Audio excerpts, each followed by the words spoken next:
نحمده ونصلي على رسوله الكريم اما بعد فاعوذ بالله من الشيطان الرجيم بسم الله الرحمن الرحيم رب اشرح لي صدري ويسر لي امري واحلل عقدة من لساني يفقهوا قولي. حدثنا يحيى بن بكير قال حدثنا الليث عن عقيل عن ابن شهاب قال اخبرني عروة ان عائشة اخبرته ان رسول الله صلى الله عليه وسلم خرج ذات لیلۃ من جوف اللیل فصلی فی المسجد. حضرت عائشہ کہتی ہیں کہ حضور صلی اللہ علیہ وسلم ایک دن آدھی رات کو نکلے اور آپ نے مسجد میں نماز پڑھی. فصلی رجال بصلاۃ، یہ کون سی نماز ہے جو آدھی رات پڑھی جا رہی ہے؟ یعنی آدھی رات کے بعد وہ یعنی تہجد کی نماز مراد ہے کہ آپ نے یہ تہجد کی نماز جو تھی یہ کہاں جا کے پڑھی؟ مسجد میں پڑھی. فصلی رجال بصلاتہ، تو لوگوں نے بھی آپ کے پیچھے آ کے جماعت سے پڑھ لی. یہ ہماری تراویحوں کے لیے جماعت کا سبب جو پیدا کرنا تھا، یعنی لوگوں نے پیچھے آ کے تہجد آپ سے جماعت کے ساتھ پڑھ لیے. فاصبح الناس فتحدثوا، صبح ہوئی تو لوگوں نے ذکر کیا. اس سے کیا پتہ چلتا ہے کہ اپنے کسی خیر کے کام کا اگر لوگوں کے سامنے ذکر کر دیا جائے کہ ان کے اندر بھی شوق پیدا ہو جائے تو اس سے منع نہیں کیا گیا. لیکن اگر کوئی شخص ریاکاری کے لیے کر رہا ہے، جی میں نے آج تہجد پڑھے اور یہ ہوا اور وہ، تو اس سے کیا ہوگا؟ وہ اجر ضائع ہو جائے گا. لیکن اگر آپ کسی کے سامنے اس لیے ذکر کرتے ہیں کہ اس کو بھی دیکھ کے شوق آ جائے تو ایسے کرنے کی اجازت ہے. اب جن لوگوں نے حضور کے ساتھ تہجد پڑھے تھے وہ بڑے خوش ہوئے اور انہوں نے اپنی اس نیکی کو، دن کو کیا کیا؟ لوگوں کو بتایا. اس لیے نہیں بتایا کہ وہ ہم بڑے نیک ہو گئے ہیں اور تم نالائق لوگ ہو کہ تمہیں پتہ ہی نہیں چلا کہ حضور نے تہجد پڑھے تھے. نیت کے فرق سے عمل کے اجر میں فرق ہو جائے گا. اب کیا ہوتا ہے؟ فاجتمع اکثر منہم فصلوا معه، اگلی رات جن کو پتہ چلتا وہ سارے بھی آ جاتے ہیں، وہ بھی آپ کے ساتھ نماز پڑھ لیتے ہیں. فاصبح الناس فتحدث، اب یہ لوگ پھر صبح اٹھ کے اوروں کو بتاتے ہیں اور باتیں کرتے ہیں. فکثر اہل المسجد من اللیلۃ الثالثہ، تیسری رات کو مسجد بھر جاتی ہے، بہت کثرت سے لوگ اس میں جمع ہو جاتے ہیں. فخرج رسول اللہ صلی اللہ علیہ وسلم فصلوا بصلاتہ، آپ نکلتے ہیں اور ان کو نماز پڑھاتے ہیں. فلما كانت اللیلۃ الرابعہ، جب چوتھی رات ہوئی، عجز المسجد عن اہلہ، مسجد عاجز آ گئی اپنے آنے والوں سے، یعنی جگہ ہی نہ رہی، اتنے زیادہ لوگ اکٹھے ہو گئے. تو آپ صلی اللہ علیہ وسلم نے کیا کیا؟ آپ آئے ہی نہیں. کیوں؟ آپ کو پتا تھا کہ اگر یہ اسی طرح سلسلہ جاری رہا تو کہیں یہ نماز فرض نہ ہو جائے. کہ بہت سے لوگ یہ سوال کرتے ہیں، اچھا یہ جو آپ پورا مہینہ تراویح پڑھتے ہیں تو کیا حضور صلی اللہ علیہ وسلم سے ثابت ہے؟ آپ نے پورا مہینہ پڑھی تھی. شاید وہ عذر یہ ڈھونڈنا چاہتے ہیں کہ اچھا اگر ہم بھی کبھی کبھی چھوڑ دیں تو ہماری بھی گنجائش نکلتی ہے. لیکن بات یہ ہے کہ سارا مہینہ تو آپ نے نہیں پڑھی. کیوں نہیں پڑھی؟ اس وجہ سے کہ کہیں لوگوں پہ فرض نہ ہو جائے. لیکن یہ کہہ کے منع بھی نہیں کیا کہ لوگوں پڑھنا مت، منع تو نہیں کیا. لوگوں کا شوق دیکھ کر آپ نے ان کو مشقت سے بچایا، لیکن ان کو منع نہیں کیا، ان پہ انکار نہیں کیا، ناپسند نہیں کیا. اسی وجہ سے حضرت عمر رضی اللہ تعالیٰ عنہ نے پھر با جماعت اہتمام کر دیا کہ اب وہ خطرہ نہیں رہا کہ لوگوں پہ فرض ہو جائے گی، کیونکہ وہی تو بند ہو گئی. اس لیے وہ بدعت نہیں ایجاد کی تھی حضرت عمر نے، بلکہ اس کی دلیل ملتی تھی سنت سے کہ آپ نے 3 راتیں پڑھائیں اور پھر اس لیے روک دیا کہ فرض نہ ہو. اگر ہم اب یہ کریں تو وہ خطرہ نہیں، اس لیے ہم یہ کام کر سکتے ہیں. لہٰذا آپ صلی اللہ علیہ وسلم کب نکلے؟ حتی خرج لصلاۃ الصبح، انتظار کرتے رہے لوگ، آپ بھی نہیں نکلے اور صبح کی نماز کے وقت آپ باہر آئے. فلما قضى الفجر، جب آپ نے فجر پڑھ لی، اقبل علی الناس، لوگوں کی طرف توجہ فرمائی، فتشہد، تشہد پڑھا، ثم قال، پھر کہا، اما بعد فانه لم يخف علی مکانکم، کہ لوگو مجھ پہ تمہاری حالت چھپی ہوئی نہیں تھی، مجھے پتا تھا تم لوگ ہو، لکنی خشیت، میں جان بوجھ کے نہیں آیا. کیوں؟ کیونکہ میں ڈر رہا تھا، ان تفرض علیکم، کہ تم پہ یہ نماز فرض ہو جائے گی، فتعجزوا عنہا، پھر تم اس کو پورا کرنے سے عاجز آ جاؤ گے. یعنی اب آپ دیکھیں ذرا سوچیں، اگر تہجد فرض ہوتی تو ہم میں سے کتنے لوگ یہ فرض ادا کرتے؟ فجر تو پڑھنا مشکل ہے، تہجد کون کون پڑھتا سوائے جس پہ اللہ رحم کرے. تو اس لیے آپ صلی اللہ علیہ وسلم کو اپنی امت کا بڑا خیال تھا، بڑے مہربان تھے ہمارے لیے کہ ہمیں ناروا مشقتوں میں نہیں ڈالا. لیکن ہم نالائق پھر بھی کہتے ہیں دین بڑا مشکل ہے. اتنی آسانیاں دینے کے باوجود پھر تو ایسے لوگ جو ہیں ان کے لیے کھانا بھی مشکل ہے، کیونکہ کھانے کے لیے بھی تو چمچ اٹھانا ہی پڑتا ہے نا، اور منہ ہلانا پڑتا ہے. تو پھر تو ہر چیز مشکل ہے، دنیا میں کوئی بھی کام کیے بغیر نہیں ہوتا. تو اس لیے دین کے بھی کچھ کام ہمیں کر کے ہی نصیب ہوتے ہیں اور ان کو مشکل نہیں سمجھنا چاہیے. اگر عادت ہو جائے تو کچھ مشکل نہیں رہتی کوئی چیز. تابعہ یونس، اسے یونس نے بھی روایت کیا ہے. حدثنا ابو الیمان قال اخبرنا شعیب عن الزہری قال اخبرنی عروہ عن ابی حمید الساعدی انه اخبره ان رسول اللہ صلی اللہ علیہ وسلم قام عشیۃ بعد الصلاۃ فتشہد. اس روایت میں کیا آتا ہے کہ آپ صلی اللہ علیہ وسلم عشاء کی نماز کے بعد کھڑے ہوئے، فتشہد، اور آپ نے تشہد پڑھا. یہ کیا ہوتا ہے؟ یہ خطبے کے الفاظ ہوتے ہیں جس میں تشہد بھی آتا ہے. وَأَثْنَى عَلَى اللَّهِ، اور حمد و ثنا کی اللہ تعالیٰ کی، بما ہوا اہلہ، یعنی جو اللہ کو لائق ہے کہ اس کی حمد و ثنا کی جائے. ثم قال، پھر آپ نے فرمایا اما بعد، اور امام بخاری اس اما بعد کے لیے یہ ساری حدیث لے آئے ہیں یہاں. پھر تابعہ ابو معاویہ و ابو اسامہ عن ہشام عن ابیہ عن ابی حمید عن النبی صلی اللہ علیہ وسلم قال اما بعد وتابعہ العدنی عن سفیان فی اما بعد. حدثنا ابو الیمان قال اخبرنا شعیب عن الزہری قال حدثني علی بن الحسین عن المسور بن مخرمة قال قام رسول اللہ صلی اللہ علیہ وسلم فسمعته حين تشهد يقول اما بعد تابعه الزبیدی عن الزہری. گزر چکی حدیث پہلے. حدثنا اسماعیل بن ابان قال حدثنا ابن الغسیل قال حدثنا اکرمة عن ابن عباس رضی اللہ عنہما قال صعد النبی صلی اللہ علیہ وسلم المنبر، کہ نبی صلی اللہ علیہ وسلم منبر پر چڑھ گئے. وکان آخر مجلس جلسہ، اور یہ آخری مجلس تھی جس میں آپ بیٹھے تھے، یہ آپ کی آخری مرتبہ تھی جو آپ منبر پہ تشریف لائے تھے. کیسے آئے تھے؟ متعطفا، لپیٹے ہوئے، ملحفتن علی منکبہ، اپنے کندھوں پہ چادر کو ڈالے ہوئے. قد عصب، تحقیق باندھ رکھا تھا، رأسہ، اپنا سر، بعصابت، ایک پٹی کے ساتھ، دسمت، چکنی، یعنی تیل ظاہر لگایا ہوگا، دھویا نہیں ہوگا، اور جو کپڑا آپ نے سر پہ باندھا ہوا تھا وہ چکنا ہو چکا تھا یا تھوڑا میلا ہو چکا تھا. فحمد اللہ، تو آپ نے اللہ تعالیٰ کی حمد و ثنا کی. واثنى علیہ، ثم قال، پھر فرمایا ایھا الناس الی، اے لوگو میری طرف آؤ. فصحابوا الیہ، تو لوگ آپ کی طرف پلٹے. ثم قال، پھر فرمایا اما بعد. اس سے کیا پتہ چلتا کہ اما بعد خطاب شروع کرنے سے پہلے بولنا چاہیے، ویسے نہیں. فإن هذا الحي من الانصار يقلون، کہ لوگوں یہ انصار کے لوگ کم ہونا شروع ہو جائیں گے. ويكثر الناس، اور دوسرے لوگ زیادہ ہو جائیں گے. فمن ولي شيئا من امة محمد صلی اللہ علیہ وسلم، تو جو کوئی سپرد کیا گیا کوئی چیز امت محمد صلی اللہ علیہ وسلم کی ذمہ داریوں میں سے، یعنی حکومت دیا گیا، ولیہ، والی بنایا گیا. فاستطاع ان يضر فيه احدا او ينفع فيه احدا، تو پھر کیا کرے؟ پھر وہ استطاعت رکھے کہ وہ امت محمد صلی اللہ علیہ وسلم کی ولایت میں، یعنی اس کی حکومت میں کسی کو بھی کوئی نفع یا نقصان دے سکتا ہو.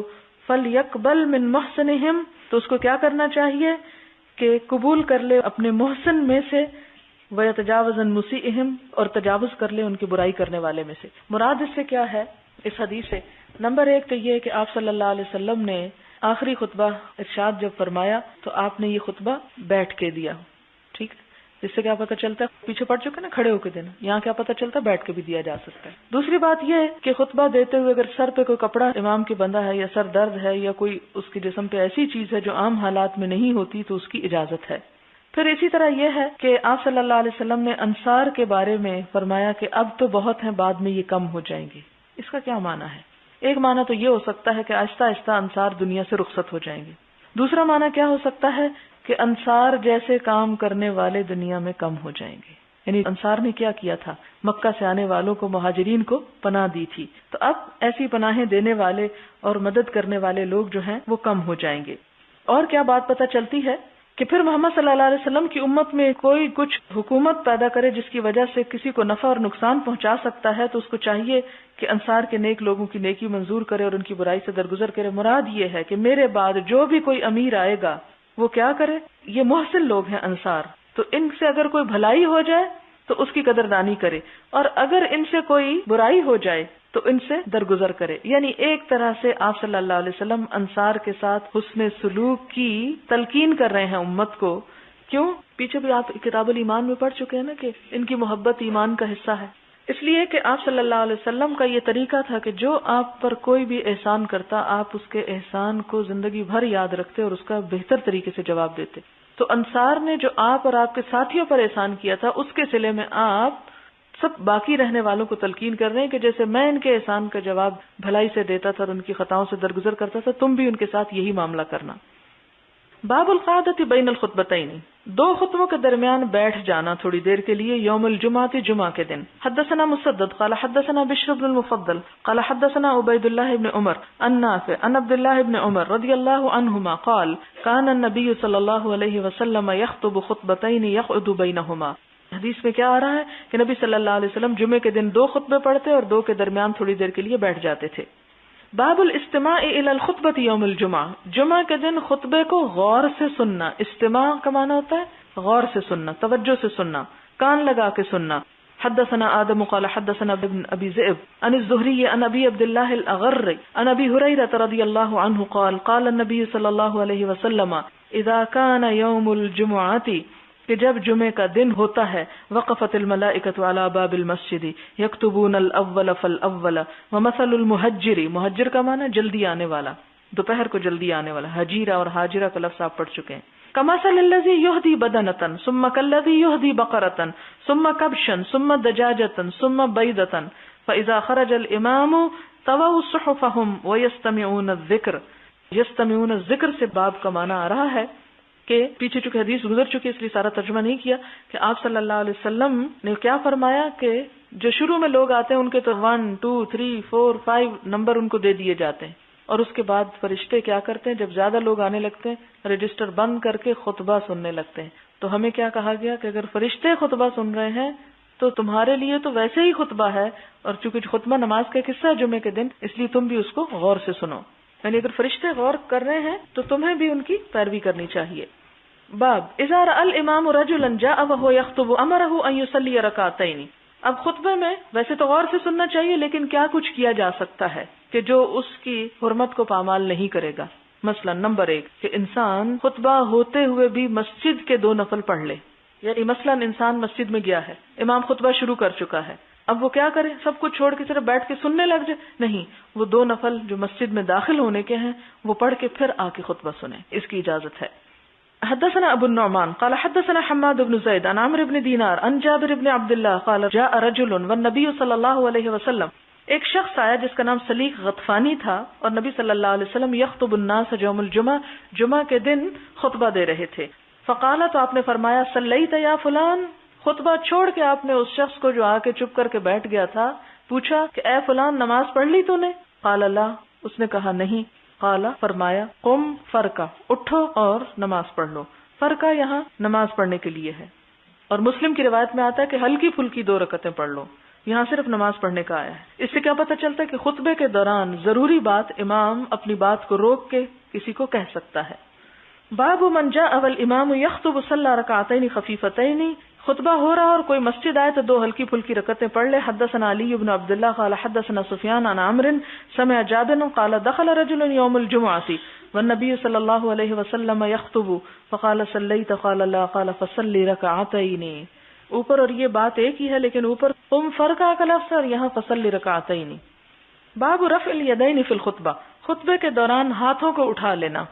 حدثنا مسدد قال حدثنا حماد بن زید عن عبد العزيز بن صہیب عن انس وعن یونس عن ثابت عن انس قال بينما النبي صلی اللہ علیہ وسلم يخطب يوم جمعة. حضرت انس کہتے ہیں کہ اس دوران کے نبی صلی اللہ علیہ وسلم جمعہ کے دن خطبہ ارشاد فرما رہے تھے. اس قام رجل، کہ ایک شخص کھڑا ہو گیا، فقال، کہنے لگا، یا رسول اللہ، ہلک القراع، ہلاک ہو گئے گھوڑے، وہلک الشاع، اور ہلاک ہو گئی بکریاں، شات کی جمع. فدع اللہ ان یسقینا، اللہ سے دعا کریں کہ اللہ تعالی ہمیں بارش دیں، یعنی ہمیں پلا دیں. فمد یدیہ، تو آپ نے خطبے کے دوران کیا کیا، اپنے ہاتھوں کو پھیلایا. ودعا، اور دعا کی، یعنی خطبے کے دوران جب دعا کرنے لگے انسان تو ہاتھ اٹھا سکتا ہے. یہاں ہاتھ کا پھیلانا یہی پھیلانا ہے، نعرے لگانے والے ہاتھ نہیں. باب الاستسقاء فی الخطبۃ یوم الجمعہ، جمعہ کے دن خطبہ میں پانی کی دعا کرنا، یعنی بارش کی دعا مانگنا خطبہ کے دوران، کیونکہ اس وقت دعائیں قبول ہوتی ہیں. آپ پیچھے پڑ چکے ہیں کہ جمعے کے دن ایک گھڑی ہوتی ہے کہ جس میں فوری طور پر وہ چیز قبول ہو جاتی ہے جو انسان مانگتا ہے. حدثنا ابراہیم بن المنذر قال حدثنا ولید بن مسلم الاوزاعی قال حدثنا ابو عمرو قال حدثني اسحاق بن عبد الله بن ابي طلحة عن انس بن مالك قال اصابت الناس سنة، پہنچا لوگوں کو قحط، سنۃ قحط، علی عہد النبی صلی اللہ علیہ وسلم، حضور صلی اللہ علیہ وسلم کے زمانے میں. فبین النبی صلی اللہ علیہ وسلم یخطب، اس اسنا میں کہ آپ خطبہ کہہ رہے تھے. فی یوم جمعۃ، جمعہ کے دن. قام اعرابی فقال، ایک بدو اٹھا اور کہنے لگا، یا رسول اللہ ہلک المال وجاع العیال، کہ اے اللہ کے رسول صلی اللہ علیہ وسلم ہلاک ہو گیا مال، مال سے مراد مویشی ہیں، وجاع، اور بھوکے ہو گئے، العیال، بال بچے، یعنی قحط پڑ گیا. فد اللہ لنا، آپ اللہ سے ہمارے لیے دعا کیجیے. فرفع یدیہ، تو آپ نے اپنے دونوں ہاتھوں کو اٹھایا. وما نرى في السماء قزعة، اور ہم نے آسمان میں ایک بادل بھی نہ دیکھا تھا. یعنی جب آپ دعا کر رہے تھے تو آسمان بالکل صاف تھا.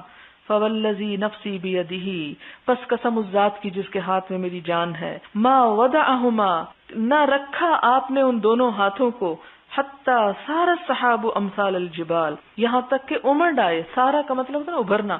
امڑ آئے بادل امثال الجبال، پہاڑوں جیسے، یعنی بڑے بڑے بادل اٹھنا شروع ہو گئے.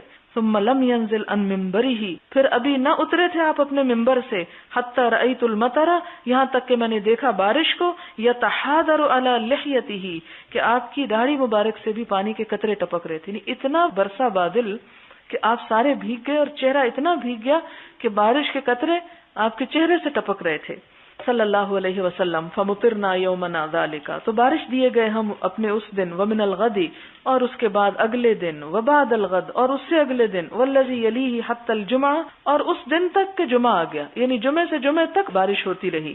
الجمعۃ الاخری، یعنی دوسرے جمعے تک. فقام ذالک الاعرابی، اب یہی اعرابی پھر کھڑا ہو جاتا ہے. او قال غیرہ، یا کوئی اور تھا. فقال، کہتا یا رسول اللہ، اے اللہ کے رسول صلی اللہ علیہ وسلم، تہدم البناء وغرق المال، گھر گر گئے، ہدم ہو گئے اور مال غرق ہو گیا، یعنی مویشی اب ڈوبنے لگے ہیں. فدع اللہ لنا، آپ اللہ سے ہمارے لیے دعا کیجئے. فرفع یدیہ، آپ نے پھر ہاتھ اٹھائے. فقال اللہم حوالینا ولا علینا، اے اللہ ہمارے ارد گرد اور ہمارے اوپر نہیں. بہت بارش ہو رہی ہو تو اذانیں دینے کی بجائے یہ دعا پڑھنی چاہیے. اللہم، اے اللہ، حوالینا، ہمارے آس پاس کے علاقوں میں بارش برسا. ولا علینا، اور ہمارے اوپر نہیں. فما یشیر بیدہ الی ناحیۃ من السحاب، تو آپ صلی اللہ علیہ وسلم نہ اشارہ کرتے اپنے ہاتھ کے ساتھ کسی بھی بادل کے کونے کی طرف. الا انفرجت، مگر وہ ہٹ جاتا. یعنی آپ جب دعا مانگتے تو جس بادل کی طرف بھی آپ اشارہ کرتے وہ چھٹنے لگ جاتا. وصارت المدینۃ مثل الجوبۃ، اور ہو گیا مدینہ گول دائرے کی طرح.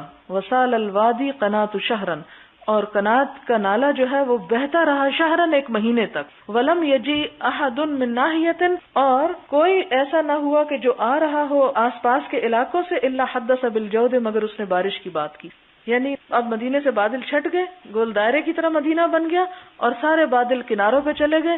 تو باہر کے علاقوں سے جو بھی آتا اور کہتا کہ ان پہ بارش ہو رہی ہے. تو یہ آپ صلی اللہ علیہ وسلم کا ایک معجزہ بھی ہے کہ اللہ تعالیٰ نے آپ کی اس دعا کو قبول فرمایا، پہلے بارش برسانے کی اور پھر بارش کو آس پاس لے جانے کی. باب الانصات یوم الجمعہ، خاموش رہنا جمعہ کے دن. والامام یخطب، اس اسنا میں کہ امام خطبہ دے رہا ہو. واذا قال لصاحبہ، اور جب وہ اپنے ساتھی سے کہے انصت، چپ ہو جا. فقد لغا، تو گویا اس نے لغو بات کہی. یعنی اتنی خاموشی ضروری ہے کہ دوسرے کو یہ بھی نہیں کہنا چاہیے کہ چپ ہو جاؤ. وقال سلمان عن النبی صلی اللہ علیہ وسلم، اور سلمان فارسی حضور صلی اللہ علیہ وسلم سے روایت کرتے ہیں ینصت اذا تکلم الامام، کہ امام جب خطبہ شروع کرے تو اس وقت چپ رہے. یعنی اگر خطبہ ابھی شروع نہیں ہوا تو بات کی جا سکتی ہے، لیکن جب شروع ہو جائے تو پھر خاموشی ضروری ہے. حدثنا يحيى بن بكير قال حدثنا الليث عن عقيل قال اخبرني ابن شهاب قال اخبرني سعيد بن المسيب ان ابا هريره اخبره ان رسول الله صلى الله عليه وسلم قال، کہ آپ صلی اللہ علیہ وسلم نے فرمایا اذا قلت لصاحبك يوم الجمعه، جب تم نے جمعہ کے دن اپنے دوست یا ساتھی یا پاس بیٹھنے والے سے کہا انصت، چپ ہو جا. والامام یخطب، حالانکہ امام خطبہ دے رہا ہو. فقد لغوت، تو تم نے بھی لغو بات کہی. یعنی خطبے کے دوران اگر کوئی بولے تو اسے اشارے سے چپ کرانا چاہیے، بول کے چپ نہیں کرانا چاہیے، کیونکہ اگر ہر شخص دوسرے کو یہی کہے چپ چپ چپ تو اس کا ایک اور شور اٹھے گا. باب الساعۃ التی فی یوم الجمعۃ، اس ایک گھڑی کا موقع کہ جو جمعے کے دن ہوتی ہے، یا وہ کون سی گھڑی ہوتی ہے جو بڑی قبولیت کی ہے. حدثنا عبد الله بن مسلمة عن مالك عن ابي الزناد عن الاعرج عن ابي هريرة ان رسول الله صلى الله عليه وسلم ذكر يوم الجمعة، کہ آپ صلی اللہ علیہ وسلم نے جمعہ کے دن کا ذکر فرمایا. فقال فيه ساعة، تو آپ نے یہ بھی فرمایا کہ اس دن ایک گھڑی ہوتی ہے. لا يوافقها عبد مسلم، تو نہیں موافقت کرتا اس گھڑی کی ایک مسلمان بندہ. وهو قائم، اور وہ کھڑا ہوتا ہے یعنی نماز پڑھ رہا ہوتا ہے. یصلی، نماز پڑھتے ہوئے. یسأل اللہ تعالی شیئا، اللہ سے وہ سوال کرتا ہے. الا آتاہ ایاہ، مگر وہ اس کو عطا کر دیتا ہے. اس سے کیا پتہ چلتا ہے کہ نماز کی حالت میں بھی اگر دل میں انسان کچھ مانگ لیتا ہے اللہ سے تو اس پر حرج نہیں ہے، کیونکہ اللہ ہی سے وہ بھی ایک تعلق ہے.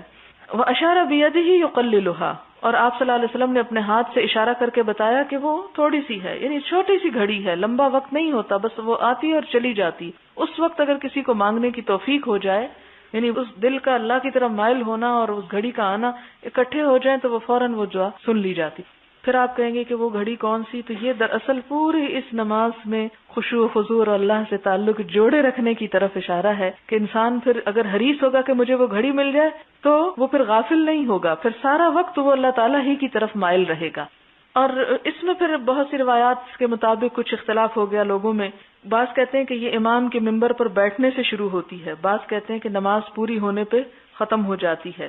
کسی نے کہا کہ جمعہ کی آخری وقت ہے، کسی نے کہا کہ اب نہیں ہوتی، یہ اٹھا لی گئی. بعض نے کہا کہ سال میں ایک جمعے میں آتی ہے، جبکہ اصل اور راجح بات اسی حدیث سے پتہ چلتا ہے کہ وہ نماز کے دوران ہوتی ہے، اور نماز شروع ہو جاتی خطبے کے شروع ہونے سے ہی. تو کیا مراد ہے کہ جب سے خطبہ شروع اور جب تک سلام نہ پھیر لیا جائے اس وقت تک توجہ زیادہ سے زیادہ یکسوئی اور خشوع و خضوع دل میں باقی رہنا چاہیے، اور باتیں سوچنے کی بجائے اللہ تعالیٰ سے تعلق جوڑنا چاہیے.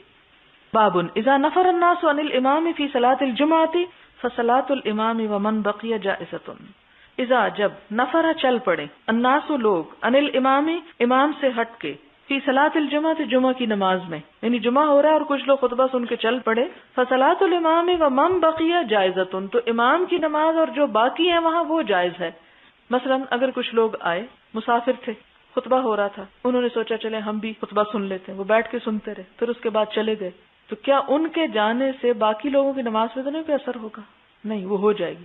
یا اسی طرح وہ جو سورۃ جمعہ میں جس واقعے کا ذکر آتا ہے وہ واقعہ بھی یہاں آئے گا کہ اس سے باقیوں کی نماز پہ کوئی اثر نہیں پڑا، جو گیا وہی گیا، اسی نے کچھ کھویا، باقیوں نے نہیں. حدثنا معاویہ بن عمرو قال حدثنا زائدہ عن حسین عن سالم بن ابی الجعد قال حدثنا جابر بن عبد اللہ قال بینما نحن نصلی مع النبی صلی اللہ علیہ وسلم. اس اسلام میں کہ ہم حضور صلی اللہ علیہ وسلم کے ساتھ نماز پڑھ رہے تھے، اذ اقبلت کہ آ گیا، عیرن ایک قافلہ، اور عیر آپ کو معلوم ہے کہ وہ اونٹ جس پر گندم لدی ہوئی ہو. غلہ لادے قافلہ پہنچ گیا، تحمل طعامن جو کھانا اٹھائے ہوئے تھا یعنی غلہ. فالتفتوا الیہا لوگ اس کی طرف مائل ہو گئے، حتی ما بقیا مع نبی صلی اللہ علیہ وسلم الا 12 رجلا، سب چلے گئے اور آپ صلی اللہ علیہ وسلم کے ساتھ صرف 12 لوگ باقی بچے. فنزلت هذه الآية، تو یہ آیت اتری، وَإِذَا رَأَوْا تِجَارَةً أَوْ لَهْوًا انفضوا إِلَيْهَا وَتَرَكُوكَ قَائِمًا. اس کا مطلب کیا ہے کہ جب وہ کوئی تجارت کا مال یا کوئی لہو و لعب دیکھتے ہیں اس کی طرف چلے جاتے ہیں، دوڑ پڑتے ہیں اور آپ کو کھڑے ہی چھوڑ جاتے ہیں. اصل میں کہا یہ جاتا کہ حضرت عبد الرحمن بن عوف کا قافلہ تھا، مدینے میں قحط تھا، لوگ بڑے پریشان تھے، اور جب غلہ آتا تو جو لوگ پہلے پہنچ جاتے وہ لے لیتے. جیسے آپ کو یاد ہوگا کہ ہمارے ہاں آٹے کا بحران جب تھا تو اس میں لوگ کس طرح اس پہ ٹوٹے پڑتے تھے کہ ٹرک لوٹ لیتے تھے اور اسی طرح کے بہت سے کام کرتے. تو اس میں ایسے ہی جب مدینہ میں مشکل وقت تھا تو لوگ فوراً وہاں پہنچ جایا کرتے تھے. تو اس موقع پہ کیا بتایا گیا کہ اگر کوئی نماز کی حالت میں یا خطبے کی حالت میں تو ان لوگوں کو نہیں جانا چاہیے. تو وہ چونکہ ابھی ابتدائی دن تھے، مسلمانوں کی ابھی پوری طرح تربیت نہیں ہوئی تھی. پھر آپ دیکھیں کہ انسان ہی تھے اور انسانوں سے خطا ہو جایا کرتی. بعض اوقات لوگ کسی شخص کی ایک غلطی یا ایک رویہ یا کوئی چیز دیکھ کے بہت بد دل ہوتے ہیں. وہ کہتے ہیں کہ اچھا یہ قرآن پڑھے ہوئے لوگ ہیں، ان سے تو اس طرح کی توقع ہم کر ہی نہیں سکتے. جی قرآن پڑھ کے کوئی فرشتہ نہیں بن جاتا. قرآن پڑھ کے اگر عمل میں تبدیلی آتی تو پھر بھی انسان ہی ہوتا ہے، اور گاہے بگاہے کوئی نہ کوئی غلطی انسان سے ہو ہی جاتی. اور کسی ایک غلطی کو، کسی ایک موقع پر انسان کی ایک کمزوری کو دیکھ کر اس کی ساری زندگی کے عمل پہ پانی نہیں پھیرنا چاہیے اور اس کی ساری کوششوں کو رائے گاہ نہیں سمجھنا چاہیے. انسان ہے، بس غلطی ہو جاتی ہے، اس کو لمبا نہیں کرنا چاہیے. اور بعض اوقات لوگ کہتے ہیں اچھا اگر یہ قرآن پڑھ کے ایسا تو ہم تو چھوڑتے ہیں قرآن پڑھنا. تو آپ کو کیا فائدہ ہوگا اس سے؟ اگر کسی نے غلطی کی اور اس کی غلطی کی وجہ سے آپ غلطی کر رہے ہیں تو آپ میں اور اس میں فرق کیا رہ گیا؟ اس نے پڑھ کے گنوایا اور آپ نے پڑھا ہی نہیں. تو ہمیں کسی کی غلطی کی وجہ سے اور کسی کے قصور کی وجہ سے اپنی نیکی کو نہیں چھوڑنا چاہیے. یہ پھر ہماری بدبختی ہوگی کہ اگر ہم کسی کے رویے سے مایوس ہو کر کوئی اچھا کام کرنا چھوڑ دیں.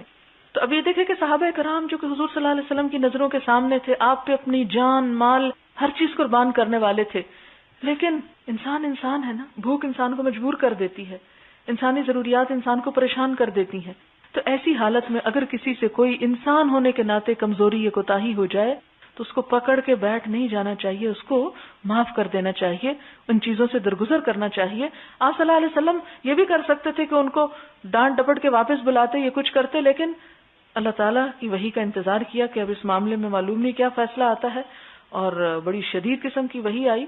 اور ایک حدیث میں آتا ہے کہ اگر کوئی وہاں نہ رہتا اور حضور اکیلے رہ جاتے تو مدینے کی وادی آگ سے بہہ پڑتی، یعنی آگ بھر جاتی اس میں، اتنا شدید ان پہ اس کا عذاب آتا. یعنی غلطی ہی تھی، اور بعض غلطیاں انسان کو کہیں سے کہیں پہنچا دیتی ہیں، رسوا کر دیتی ہیں، اس کی ساری نیکی پہ پانی پھر جاتا ہے.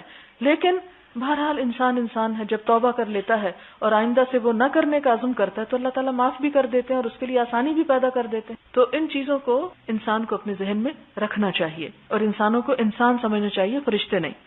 باب الصلاۃ بعد الجمعۃ وقبلها، باب جمعہ سے پہلے اور بعد میں سنت پڑھنا. حدثنا عبد الله بن يوسف قال اخبرنا مالك عن نافع عن عبد الله بن عمر ان رسول الله صلی اللہ علیہ وسلم کان یصلی، کہ نبی صلی اللہ علیہ وسلم نماز پڑھتے تھے قبل الظہر رکعتین، ظہر سے پہلے 2 رکعتیں، وبعدها رکعتین، اس کے بعد 2 رکعتیں، وبعد المغرب رکعتین، مغرب کے بعد 2 رکعتیں، فی بیتہ، اپنے گھر میں، وبعد العشاء رکعتین، اور عشاء کے بعد 2 رکعتیں، وکان لا یصلی بعد الجمعۃ، اور آپ نماز نہ پڑھتے تھے جمعہ کے بعد، حتی ینصرف، یہاں تک کہ آپ لوٹ جاتے، یعنی اپنے گھر میں، فیصلی رکعتین، پھر وہاں 2 رکعتیں نماز ادا کرتے تھے. تو اس سے کیا پتہ چلتا ہے کہ 4 بھی پڑھنا درست ہے اور 2 بھی. اور یہاں پر آپ کی 2 رکعتوں کا کب ذکر ہے؟ ظہر سے پہلے، ظہر کے بعد، مغرب کے بعد، عشاء کے بعد، یعنی 4 فرض کے بعد جو 2 ہیں وہ مراد ہیں، اور جمعہ کے بعد. اور آپ اکثر یہ سنتیں اپنے گھر میں جا کے پڑھتے تھے. باب قول اللہ عز وجل فَإِذَا قُضِيَتِ الصَّلَاةُ فَانتَشِرُوا فِي الْأَرْضِ وَابْتَغُوا مِنْ فَضْلِ اللَّهِ، باب اللہ تعالیٰ کا فرمانا کہ جب جمعہ کی نماز ہو جائے تو زمین میں پھیل جاؤ اور اللہ کا رزق تلاش کرو. اس سے کیا پتہ چلتا ہے کہ جمعے کے دن نماز کے بعد، عبادت کے بعد دنیا کے کام کاج کرنا منع نہیں ہے. حدثنا سعید بن ابی مریم قال حدثنا ابو غسان قال حدثني ابو حازم عن سهل بن سعد قال كانت فينا امرأة تجعل على اربعاء في مزرعة لها سلقا. حضرت سہل بن سعد کہتے ہیں کانت تھی، فینا ہمارے درمیان، امرأة ایک عورت، تجعل وہ بناتی تھی، علی اربعاء، اربعاء یہاں مراد ہے وہ نالیاں، فی مزرعة جو کھیت میں تھی، لہا اس کے، سلقا چقندر، یعنی تجعل علی اربعاء فی مزرعة لها سلقا، یعنی اپنے کھیت کی نالیوں پہ چقندر بوتی تھی. مراد یہ ہے کہ نالی وہ پانی گزرتا ہے نا اس سے، جسے کھال بھی بولتے ہیں، تو اس کے کنارے چونکہ پانی قریب ہوتا ہے تو اس لیے سبزیاں اور اس طرح کی چیزیں بو دی جاتی ہیں کہ جن کو عموماً ذرا زیادہ پانی چاہیے ہوتا ہے، تو وہ چقندر بو لیا کرتی تھی ان خاص جگہوں پہ. فکانت اذا کان یوم الجمعہ، تو پھر جب جمعے کا دن ہوتا، تنزع نکالتی، اصول جڑیں، السلقی چقندر کی، فتجعلہ تو رکھتی ان کو، فی قدر ہنڈیا میں، ثم تجعلہ پھر ڈال دیتی، علیہ اس پر، قبضتن ایک مٹھی، من شعیر آٹے کی، تطحنها جس کو وہ خود پیستی تھی، فتکون تو ہو جاتی، اصول السلقی چقندر کی جڑیں، ارکہ اس کی بوٹیاں، یعنی وہ بوٹیوں کی جگہ ہو جاتی، وکننا ننصرف من صلاۃ الجمعہ اور ہم جمعہ کی نماز پڑھ کے واپس آتے، فنسلم علیہا ہم اس کو سلام کرتے، فتقرب ذلک الطعام تو وہ ہمیں کھانا قریب کرتی، الینا طرف ہمارے، فنلعقہ تو ہم اس کو چاٹ جاتے، وکننا نتمنا اور ہم تمنا کیا کرتے تھے، یوم الجمعۃ لطعامھا ذالک جمعے کے دن کی اس کے اس کھانے کی وجہ سے. اس حدیث سے بہت سی باتیں پتہ چلتی ہیں. پہلی بات تو یہ پتہ چلتی ہے کہ عورت کھیت میں کام کر سکتی ہے، یعنی کھیتی باڑی اگرچہ اس پہ فرض نہیں، لیکن اگر کوئی عورت اپنے گارڈن میں سبزیاں اگاتی ہے یا اپنے کسی ایسے کھیت میں تو اس کو اگانے میں ثواب ہوگا، کیونکہ جو بھی شخص اپنے ہاتھ سے کوئی چیز اگاتا ہے اور اس اگانے سے کوئی انسان، جانور، پرند چرند کوئی چیز بھی کھا جاتی ہے تو وہ اگانے والے کے لیے صدقہ لکھا جاتا ہے. ایک بات تو یہ پتہ چلی ہمیں کہ عورت بھی اگا سکتی ہے. دوسری بات یہ ہے کہ عورت کو اپنے ہاتھ کی کمائی سے صدقہ کرنا چاہیے، یعنی کچھ ایسے کام بھی کر لینے چاہیے کہ جس سے وہ اس کے اپنے خاص پیسے ہوں اور اس میں سے وہ صدقہ کرے. یعنی وہ یہ بھی تو کر سکتی تھی جو اس کے شوہر کا کھیت ہوتا اس میں سے اٹھا لاتی اور پکا کے دیتی، یہ بھی ثواب کا کام تھا. لیکن اس عورت نے کیا چاہا کہ اپنے ہاتھ سے خود محنت کر کے، خود کوشش کر کے، مال کما کے پھر اس کو خرچ کرے. پھر آپ دیکھیں کہ وہ یہ بھی کر سکتی تھی کہ وہ جب صحابہ کرام گزرتے تو ایک ایک جڑ پکڑا دیتی، یہ لوگ گھر جاؤ اپنی بیویوں کو کہو پکا کے کھلائیں تمہیں. نہیں، وہ خود پکا کے دیتی. اس سے کیا پتہ چلتا ہے کہ کھانا پکا کے کسی کو کھلانا جو ہے یہ بھی ثواب کے کاموں میں سے ایک کام ہے. جو عورتیں کھانا پکاتی ہیں وہ کبھی یہ نہ سمجھا کریں کہ وہ حقیر کام کر رہی ہیں، کیونکہ ہمارے ہاں عموماً گھر کے کام کرنے سے عورت بری معلوم ہوتی ہے. اگر وہ گھر سے باہر جا کے کوئی کام کرتی ہے تو اس کی زیادہ قدر ہوتی ہے، اور جو بیچاریاں گھر میں لگی رہتی ہیں عموماً کہتے ہیں یہ اپنے آپ کو ضائع کر رہی ہیں. تو گھر میں بھی کام کرنا ضائع کرنا نہیں. ہاں اگر صلاحیت زیادہ ہے تو گھر کا کام کر کے کچھ اور بھی کر لینا چاہیے. عورت یہ نہ کہے کہ چونکہ میرے پہ فرض نہیں اس لیے میں نہیں کرتی، نفل نماز کو اس لیے نہ پڑھے کہ فرض نہیں اس لیے میں نفل نہیں پڑھتی. نہیں، جب موقع ملے جس خیر اور بھلائی کے کام کا انسان وہ کر لے. پھر کیا پتہ چلتا ہے کہ ایک عورت جو ہے وہ کھانا پکا کے صحابہ کرام کو دے رہی ہے جو ان کی رشتہ دار نہیں ہے، جو ان کی محرم نہیں ہے. یعنی ایک عورت کے ہاتھ کا پکایا ہوا کھانا غیر محرم کھا سکتے ہیں. اسی طرح ایک عورت جو ہے وہ کھانا پکا کے اگر یہ یہاں بیچتی تو بیچ بھی سکتی تھی. مثلا اگر کسی ریسٹورینٹ میں کوئی عورت پکاتی ہے یا اس نے ریسٹورینٹ کھولا ہوا ہے اور وہ پکا کے بزنس کر رہی ہے، دے رہی ہے، دلوا رہی ہے، تو اس کو اجازت ہے. یعنی اسلام اس کام کی اجازت دیتا ہے. پھر اسی طرح کیا پتہ چلتا ہے کہ صحابہ کرام جھوٹا تکلف نہیں کرتے تھے جیسے جھوٹ ہماری زندگیوں میں داخل ہو گیا کہ ہم نے اپنی ضرورتوں کو بھی جھوٹ کی نظر کر دیا کہ بھوک بھی لگی ہے تو کہتے ہیں جی نہیں شکریہ ہم نہیں کھاتے. نہیں، وہ اپنی کس طرح کھلے جذبات کا اظہار کرتے ہیں کہ ہم کھاتے تھے، اتنا کھاتے تھے کہ برتن چاٹ جاتے تھے. نل آکو انگلیاں چاٹنا بھی اور برتن چاٹنا بھی مراد ہے اس سے. اور پھر ساتھ یہ بھی نہیں کہتے کہ ہمیں تو ہے شرم آتی ہے کیسے مانگے کیا کریں. وہ کہتے کہ ہم تو انتظار کرتے تھے کہ جمعہ کب آئے گا اور پھر ہم وہ کھانا کھائیں گے. تو اس سے کیا پتہ چلتا ہے کہ اگر کوئی خود دعوت دے کہ آؤ کھا لو تو کھانے میں حرج نہیں ہے. مانگنا منع ہے، مانگنا برا ہے، لیکن ضرورت کے تحت انسان مانگ بھی سکتا ہے، دوسرے کو اپنی ضرورت بتا بھی سکتا ہے. لیکن اگر کوئی خود آفر کر رہا ہے کہ آؤ کھانا کھا لو تو اس صورت میں کھانا کھانے سے انکار نہیں کرنا چاہیے، کیونکہ ہمارے ہاں تو اس کو بھی عیب سمجھا جاتا ہے کہ ہم فلاں کے گھر سے کیوں کھائیں یا اس کے گھر میں کیوں جائیں. تو یہ اس طرح کے عیب اور عار اور تکبر جو ہے وہ اسلام میں پسندیدہ نہیں ہے. بلکہ اگر کوئی چھوٹی موٹی چیز بھی آفر کر دے، اب یہ کہ بیچاری کے پاس گوشت نہیں تھا لیکن سبزی تھی، تو سبزی کا سوپ کس طرح بناتی تھی کہ سبزی اس میں موٹی موٹی ہوتی تھی اور اس میں آٹا ڈال کے اس کے شوربے کو گھنا کر لیتی. تو وہ کہتے ہیں کہ وہ شوربہ ہوتا اور ساتھ اس میں جو جڑیں تھی وہ یوں محسوس ہوتی جیسے ہم بوٹی کھا رہے ہوں، اور وہ اس کو شوق سے کھایا کرتے تھے.